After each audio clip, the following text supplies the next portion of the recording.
ലൈവിൽ ഇപ്പം നമ്മുടെ ആദില, നൂറ അതേപോലെ അനുമോള് സംസാരിക്കുകയാണ്. അപ്പോൾ ആദിലും നൂറയും കൂടെ പറയുന്നുണ്ട്, വ്യക്തമായിട്ടുള്ളൊരു മറുപടി നീ കൊടുത്തില്ല, അവിടെ വെച്ചൊക്കെ നീ ഉരുണ്ട് കളിക്കുക, ഒരു ക്ലാരിറ്റി കൊടുത്തില്ല. അതായത് അനീഷേട്ടൻ്റെ ഫ്രണ്ട് വെച്ച് ലാലേട്ടൻ്റെ ഫ്രണ്ട് വെച്ച് അനീഷേട്ടനെ ഇഷ്ടമല്ല എന്നുള്ളത് അവൾ ഉറപ്പിച്ച് പറഞ്ഞില്ല.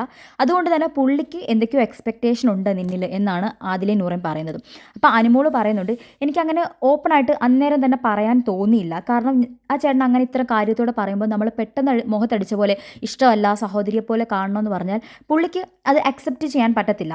അതുകൊണ്ടാണ് ഞാൻ പറഞ്ഞത്, ഞാനിപ്പോൾ കല്യാണം നോക്കുന്നില്ല, ഞാനിപ്പോഴേ പിന്നെ നോക്കുന്നുള്ളൂ എന്നൊക്കെ, എനിക്ക് ഫിനാൻഷ്യൽ പ്രോബ്ലംസ് ഉണ്ടെന്നൊക്കെ പറഞ്ഞു. അത് കേട്ടപ്പോൾ തന്നെ പുള്ളി അവിടെ നിന്ന് എണീറ്റ് പോയി. പുള്ളി വിചാരിച്ചാണ് ഇവളെങ്ങാണ് ഞാൻ കെട്ടിക്കഴിഞ്ഞ് കഴിഞ്ഞ് ഇവളുടെ ഫിനാൻഷ്യൽ ബാധ്യതകൾ മൊത്തം എൻ്റെ തലയിലാകുമല്ലോ എന്ന് വിചാരിച്ചായിരിക്കും പുള്ളി ഇറങ്ങിപ്പോയതെന്നൊക്കെ പറഞ്ഞ് ഇവർ കളിയാക്കുന്നുണ്ട്. അപ്പോൾ ആദില പറയുന്നുണ്ട്, അങ്ങനൊന്നും അല്ലടി, അങ്ങനൊന്നും വിചാരിച്ചിട്ടല്ല. അപ്പോൾ അനുമോൾ പറയുന്നുണ്ട്, ഏയ് ഞാൻ ചുമ്മാതെ പറഞ്ഞതടി. അപ്പോൾ അനുമോള് പറയുന്നുണ്ട്, ഇടി എനിക്കങ്ങനെ മുഖത്ത് നോക്കി അല്ലെങ്കിൽ എല്ലാവരുടെയും മുൻപിൽ വെച്ച് ഇട്ട് കൊടുക്കാൻ എനിക്ക് താല്പര്യമില്ലായിരുന്നു. കാരണം പുള്ളിയും കൂടെ ഞാൻ നോക്കണ്ടേ. ഒരാൾ നമ്മളോട് ഇഷ്ടമാണെന്ന് പറയുമ്പോൾ, ബ്രദറാണെന്ന് ഓപ്പണായിട്ട് എല്ലാവരുടെയും മുൻപിൽ വെച്ച് പറയുമ്പോൾ എന്തൊക്കെയോ മാനസിക വിഷമം ഉണ്ടാവത്തില്ലേ. അതുകൊണ്ട് ഞാൻ പുറത്തിറങ്ങിയിട്ട് ഞാൻ ഫോൺ വിളിച്ചോ അല്ലെങ്കിൽ ഈ ഷോ തീരാറാവുന്ന സമയത്ത് വല്ലതും പറയാം.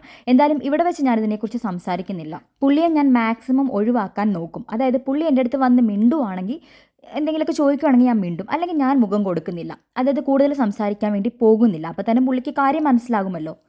പിന്നെ ഞാനിവിടെ എല്ലാവരോടും പറഞ്ഞിട്ടുണ്ട്, അതായത് നിങ്ങളോട് പറയുന്നത് ഓഡിയൻസ് കേട്ട് കാണും, ലാലേട്ടനും കേട്ടിട്ടുണ്ട്. അപ്പം എല്ലാവർക്കും അറിയാം എനിക്ക് അങ്ങനത്തെ രീതിയിൽ പുള്ളിയെ കാണാൻ കഴിയത്തില്ലെന്ന്.